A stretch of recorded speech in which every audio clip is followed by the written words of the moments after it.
Hi, I'm Alessandra. I'm the co-founder of Acrónimo Spirits, and we're here with David and Jose from FOMA. We're super excited of being here in this amazing space that they've recently opened. When did you open it, guys? We had our friends and family on November 15, 2024, but the official date was 20th of November. So it's been 2 months? Almost three, but Almost 3 months. yeah.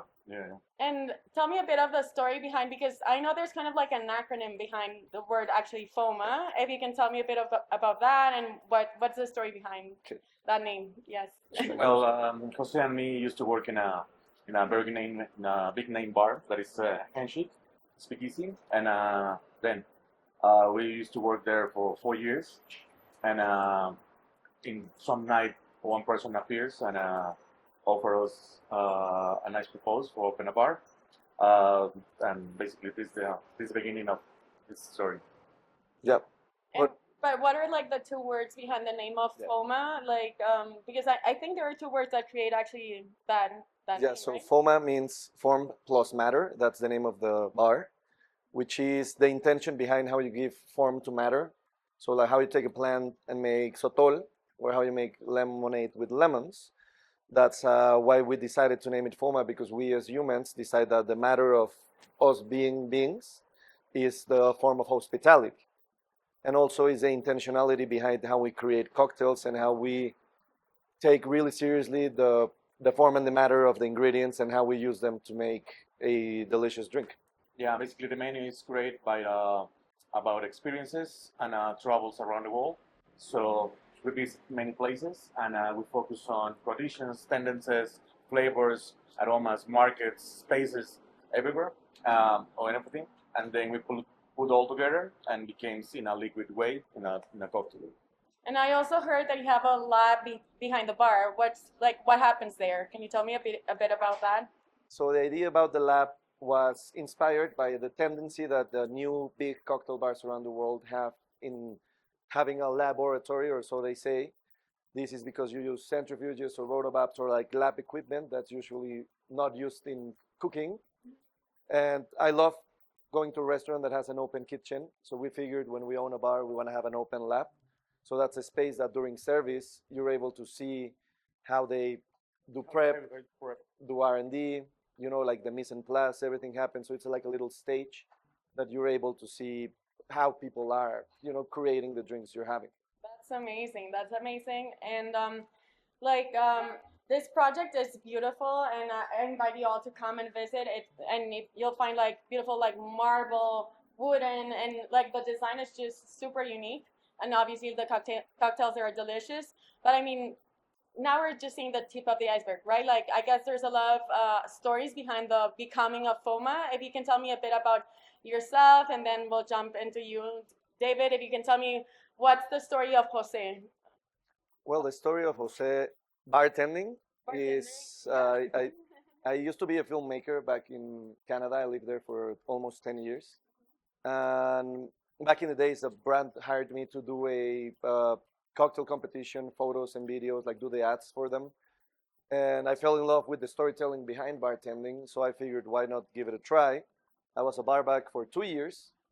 No one wanted to make me a bartender. So for long story short, I have to come back for personal reasons to Mexico City to take care of my mom. Then the pandemic happened, and I was lucky enough to meet Eric, the owner of Handshake, that hired David, and then they hired me to be part of the founding team of that bar. So I say honestly, other than the hard work, I would say that I was really lucky to fall into their lap. They taught me everything I know, and all the ambition that comes with trying to be someone or like grow. I figured out that after learning and working so hard with this group of talented people, opening a bar didn't seem like a crazy idea. So I thought to myself, why not, have some ambition and try to create something unique and something that portrays what we believe in and like the way we view hospitality. So at the end of the day, the product is really important, but it's mostly the person who gives it to you. So that's why we created FOMA, 2 years in the making and almost 3 months open.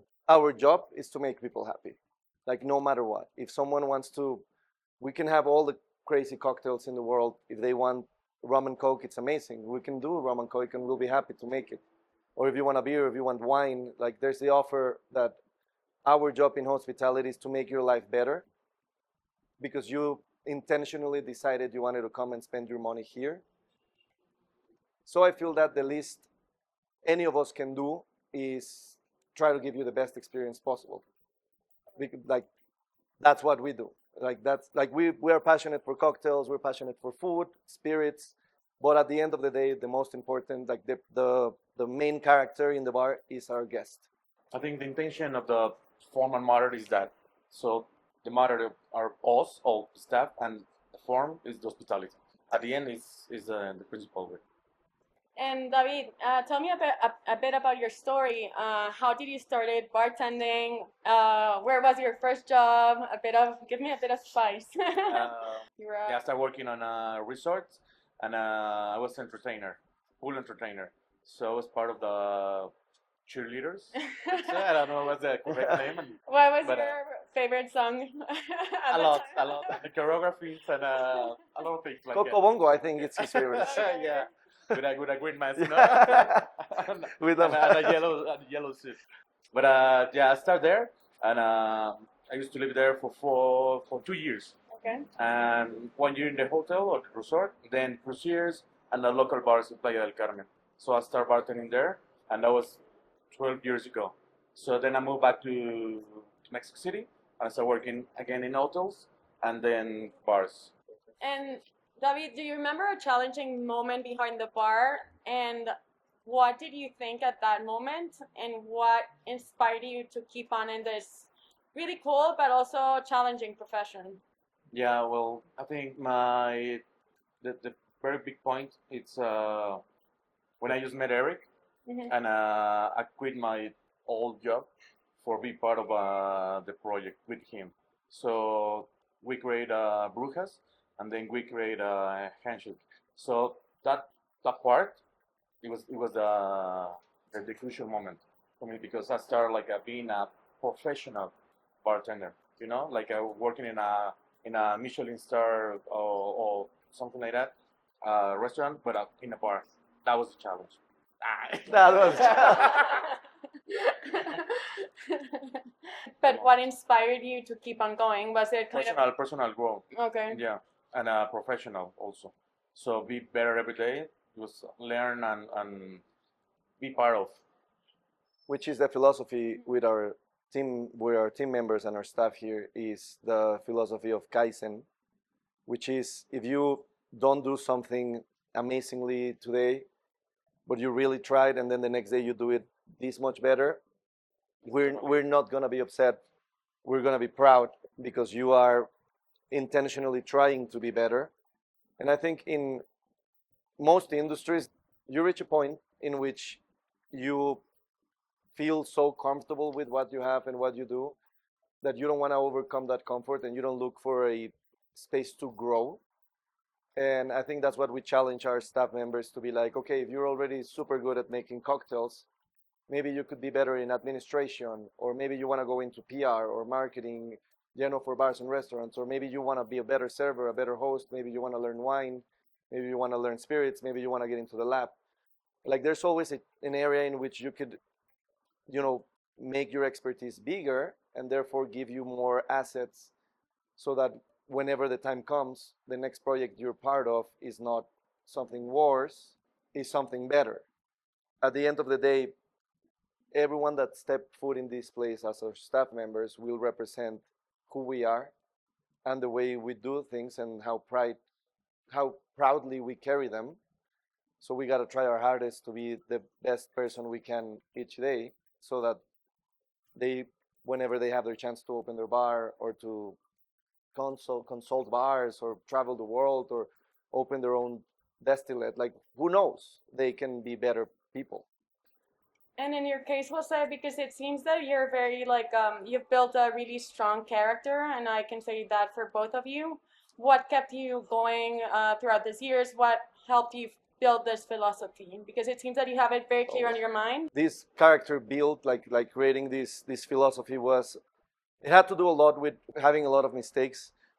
when I started bartending, I fell in love with the storytelling due to my filmmaking background. Nevertheless, what made me stay and be relentless in the building of FOMA and like obviously the personas we are had a lot to do with falling in love with hospitality, like actually caring about how your staff feels and how our guests feel, and like it's really it does make you feel good knowing that you had a great shift and people left happy and that your product and the way you're giving it is creating a difference and like changing like maybe someone came in a bad mood and now they're happy, you know, because you gave them a cocktail. I don't think the cocktail makes them happy. I think the interaction is what. It's a vibe by itself. Like if the cocktail's good, but also there's someone that's like smiling and giving it to you, and they truly care about your well-being, and like they do want to make you happy.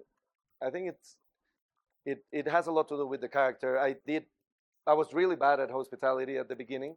I would be upset, like I would be really upset with guests if they weren't happy, or I would take things personally, and my ego was hurt a lot.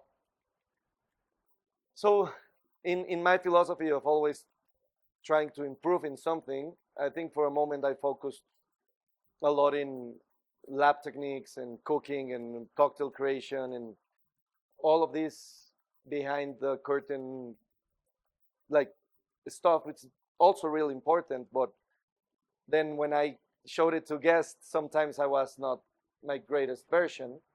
I think my philosophy comes from looking in the mirror and just swallowing the truth and moving on. Just like I think on our interviews with the guys and on our questions in order to apply to FOMA, we really want the people that work in this place to love hospitality, because that's what we do. Like we create cocktails, yes, but we do hospitality. And I personally became better by screwing up a lot. Rodrigo is watching this, he'll be proud. He will be proud. And it's actually super interesting because I think that FOMA is the incarnation of that, right?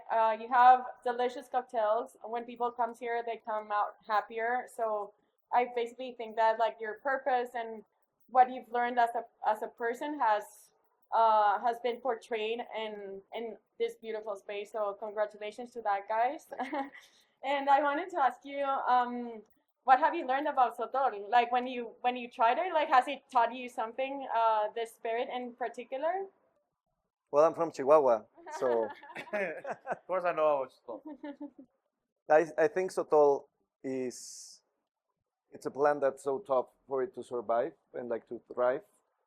We know all the climate change and you know like the desert, the terrace. So in order for Sotol to be eat, before it's even distilled, it already had to go through so much. So I would say Sotol is a lot like diamonds. Like you have to put a lot of pressure on the charcoal to make it shine. That's a beautiful analogy. And I just want to wrap up this conversation by asking you, how do you see FOMA evolving and yourselves as bartenders and at a personal level? Well, I think in a personal level, we're gonna grow up like personally and professionally. We already do that, but we want more. And for the bar, I think basically we wanna get a very success bar, and then if it's possible, get a success to the team also, so the team can grow up also and take care of them.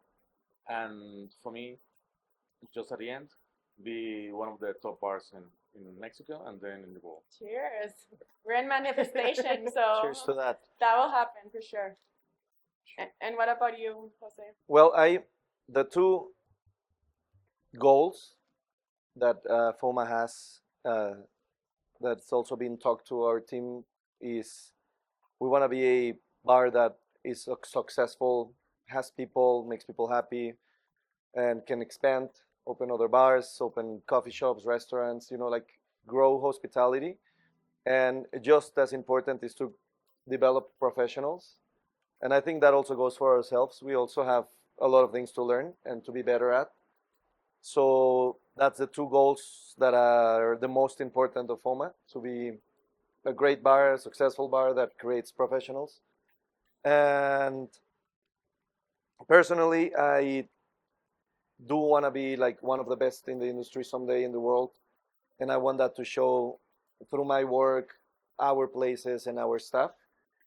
So I think that's it. Like we're just gonna work every day until that happens. Cheers to hard work, to passion, and to being the best of the world. And thank you very much for opening this beautiful space. I'm sure there's a lot of success coming, but most importantly, as you said, also success for your team. Yep. And yes, I invite you all to come and visit this amazing space. You'll have the best cocktails, and you'll go out of here happier than you came in. Please And come. yes. So thank you very much, and cheers Thank you. to your Thank you. lives and to your Cheers. journey. Cheers, guys.